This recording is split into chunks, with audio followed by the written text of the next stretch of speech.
जर तुम्हाला अजूनही बँक चेक म्हणजे काय, बँक चेकचे प्रकार किती आहेत, बँक चेकच्या प्रकारानुसार प्रत्येक प्रकाराचं कार्य काय आहे, कोणता चेक कशासाठी वापरला जातो आणि त्याचे फायदे काय आहेत, तोटे काय आहेत, याबद्दल सुद्धा तुम्हाला जर का माहिती नाही आहे तर तुम्ही आर्थिक साक्षर नाही आहेत. आणि स्वतःला आर्थिक साक्षर बनवण्यासाठी हा व्हिडिओ तुम्ही शेवटपर्यंत पहा. या व्हिडिओमध्ये आपण चेकबद्दल संपूर्ण माहिती दिलेली आहे. यामध्ये आपण चेकचा इतिहास, चेकचे प्रकार, प्रत्येक प्रकारानुसार त्याचे फायदे, तोटे आणि त्याचा वापर या सर्व गोष्टींची माहिती मी या व्हिडिओमध्ये तुम्हाला देणार आहे. हा व्हिडिओ तुम्ही शेवटपर्यंत पहा. नमस्कार मित्रांनो, माझं नाव आहे किशोर गीते आणि बँकर किशोर या चॅनलवरती तुमचं स्वागत आहे. अर्थाचा याच गोष्टीवर आपण भर देतोय आणि तुम्हाला सुरुवातपासून बँकिंग, इकॉनॉमी आणि फायनान्सबद्दल संपूर्ण माहिती देण्याचा आपण प्रयत्न करतो. चला तर मित्रांनो, आता आपण हा व्हिडिओ चालू करूया. सुरुवातीला मी तुम्हाला चेकचा इतिहास सांगतो, जेणेकरून तुम्हाला चेकचा उगम कळेल. मित्रांनो, मौर्य काळात या चेकला आदेश म्हणून ओळखले जात होते. तर जे अरब व्यापारी होते हे हवालाच्या माध्यमातून कागदावर पैसे देत असत आणि आपल्या भारतामध्ये त्या काळी अस्तित्वात असलेली हुंडी हिला आजच्या चेकची पूर्वज मानले जाते. मित्रांनो, 17व्या शतकात इंग्लंडमध्ये चेकला सुरुवात झाली, तर भारतामध्ये ब्रिटिश काळामध्ये चेकचा वापर चालू झाला आणि RBIच्या स्थापनेनंतर भारतामध्ये चेकला कायदेशीर मान्यता मिळाली. सुरुवातीला जे चेक होते हे हाताने लिहिलेले असायचे, यामुळं या चेकमध्ये सुरक्षितता ही कमी होती.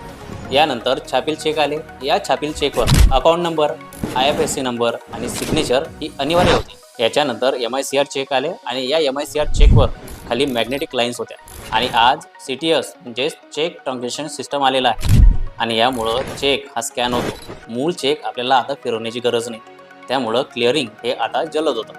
आता आपण चेकचा सर्व इतिहास पाहिलेला आहे. आता आपण चेकचे प्रकार पाहूया. मित्रांनो, चेकचे 9 प्रकार आहेत. चेकचा पहिला प्रकार आहे बेअरर चेक, दुसरा प्रकार आहे ऑर्डर चेक आणि तिसरा प्रकार आहे क्रॉस चेक. चौथा प्रकार आहे अकाउंट पे चेक. पाचवा प्रकार आहे सेल्फ चेक.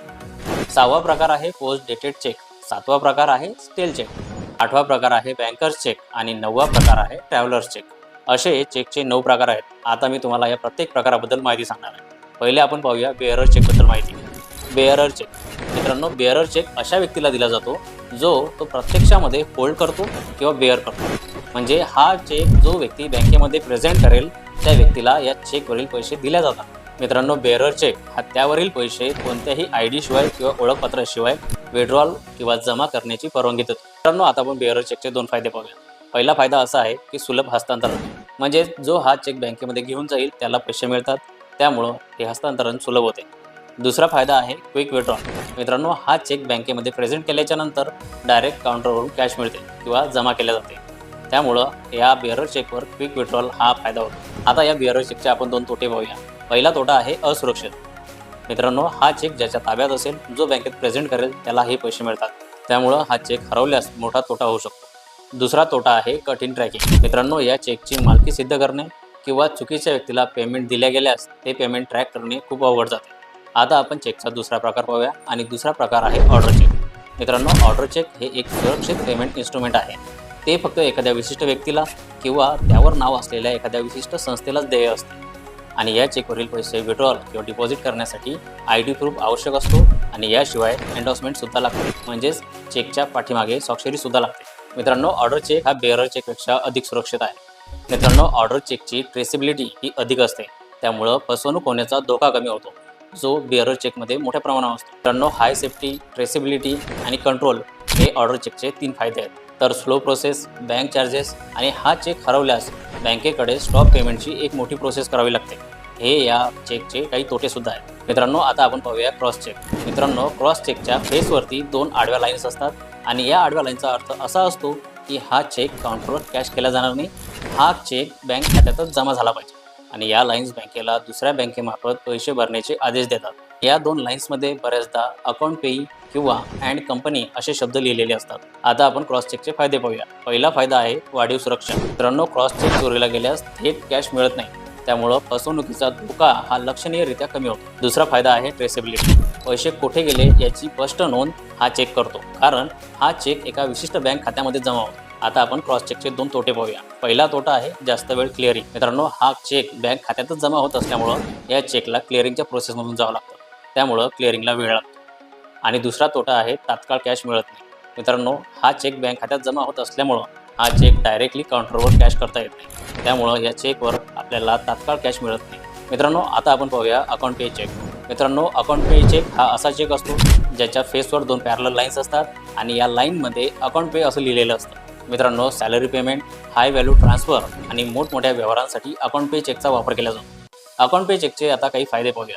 चोरी, तोटा किंवा अनधिकृत रक्कम काढण्याचा जो धोका असतो तो अकाउंट पे चेक खूप कमी करतो. आणि हा चेक अकाउंट पे असल्यामुळं या चेकवर रोख रक्कम मिळत नाही, त्यामुळं सुरक्षेमध्ये अधिक वाढ होते. मित्रांनो, आता आपण पाहूया सेल्फ चेकबद्दल माहिती. A self check is a banking instrument where account holder means drawer and receptance means paying are the same person. म्हणजे एखादा व्यक्ती ज्यावेळेस स्वतःच्या नावाने चेक काढतो त्यावेळेस ड्रॉवर आणि पेई या दोन्ही व्यक्ती तोच असतो. त्यावेळेस अशा चेकला सेल्फ चेक असे म्हणतात. आता आपण सेल्फ चेकचे काही फायदे पाहूया. High value withdrawal, high value account transfer, याशिवाय इमर्जन्सी ॲसेस असे सेल्फ चेकचे काही फायदे आहेत. आणि सेल्फ चेकचा सगळ्यात महत्त्वाचा फायदा म्हणजे सेल्फ चेकला होम ब्रांचमध्ये कोणत्याही प्रकारचे चार्जेस लागत नाहीत. आता आपण सेल्फ चेकचे काही तोटे पाहूया. पहिला तोटा म्हणजे व्हेरिफिकेशन. प्रत्येक वेळेस सेल्फ चेकला व्हेरिफिकेशन करावं लागतं, त्यामुळं यामध्ये वेळ जातो. आणि दुसरा तोटा आहे की जर का सेल्फ चेकमध्ये लिहिताना मिस्टेक झाली तर तो रिजेक्टसुद्धा करावा लागतो आणि त्यामध्ये सुद्धा वेळ जाऊ शकतो. आता आपण पुढचा प्रकार पाहूया. पुढचा प्रकार आहे पोस्ट डेटेड चेक. मित्रांनो, पोस्ट डेटेड चेक हा असा चेक असतो ज्यावर भविष्यातली एखादी तारीख लिहिलेली असते आणि या तारखेला किंवा या तारखेच्या नंतरच त्या चेकवरील जी रक्कम असते ती पेड केल्या जाऊ शकते. म्हणजेच ती रक्कम डेबिट किंवा क्रेडिट केल्या जाऊ शकते. अशा चेकला पोस्ट डेटेड चेक असे म्हणतात. उदाहरणार्थ, जर का भविष्यातली सध्या 2026 चालू आहे आणि 2026च्या डिसेंबरमध्ये जर का तारीख दिलेली असेल तर तो चेक 2026च्या डिसेंबरमध्येच त्या विशिष्ट तारखेला पेड होईल किंवा डिपॉझिट होईल. अशा प्रकारचा जो चेक असतो त्याला पोस्ट डेटेड चेक असे म्हणतात. नेहमीचे खर्च, होम रेंट, ऑफिस रेंट या प्रकारच्या पेमेंटसाठी पोस्ट डेटेड चेकचा वापर होतो. याशिवाय बँक्स कर्ज देताना कस्टमरकडून पोस्ट डेटेड चेक घेत असतात. भविष्यातील खर्चाच्या बजेटच्या वेळेस पोस्ट डेटेड चेकचा वापर केला जातो. आणि मोठमोठ्या व्यवसायांमध्ये, बिझनेसेसमध्ये भविष्यात एखादं मोठं पेमेंट करायचं असेल त्यावेळेस पोस्ट डेटेड चेकचा वापर मोठमोठ्या बिझनेसेसमध्ये आणि व्यवसायांमध्ये केला जातो. आता आपण पाहूया स्टेल चेक. मित्रांनो, स्टेल चेक हा असा चेक असतो ज्याची व्हॅलिडिटी आता संपलेली आहे. मित्रांनो, अमेरिका, कॅनडा यासारख्या देशामध्ये चेकची व्हॅलिडिटी ही चेकवर लिहिलेल्या तारखेपासून 6 महिन्यापर्यंत असते, परंतु भारतासारख्या देशामध्ये ही व्हॅलिडिटी 3 महिन्यापर्यंत असते. सगळ्यात महत्त्वाची गोष्ट म्हणजे बँका 6 महिन्यापेक्षा जुना चेक स्वीकारत नाही, कारण की बँक धोरणानुसार हा चेक आता स्टेल चेक झालेला असतो. आता आपण पुढचा प्रकार पाहूया आणि तो आहे banker cheque. A banker cheque also called pay order or demand draft. हा बँकेने ग्राहकाच्या वतीने इश्यू केलेला एक सुरक्षित पेमेंट इन्स्ट्रुमेंट असतो जो पेमेंटची हमी देतो, कारण पेमेंट हे ऑलरेडी प्रीपेड केलेलं असतं. आपण बँकर चेकची काही वैशिष्ट्ये पाहूया. पहिलं वैशिष्ट्य आहे बँक इश्यू. मित्रांनो, बँकर चेक हा बँक त्यांच्या स्वतःच्या निधीमधून इश्यू करतात.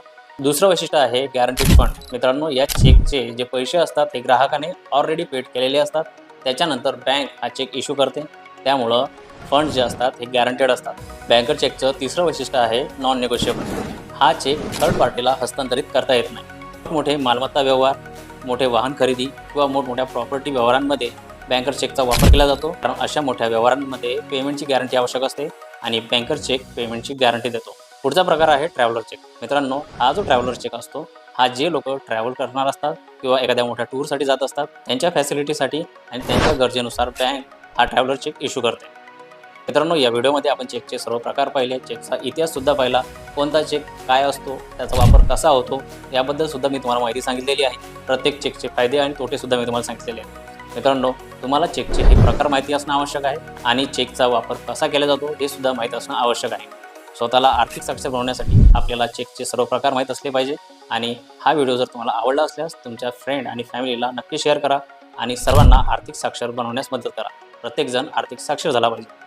पुन्हा भेटूया अशाच एखाद्या बँक, इकॉनॉमी आणि फायनान्शियल रिलेटेड विषयासोबत. तोपर्यंत धन्यवाद.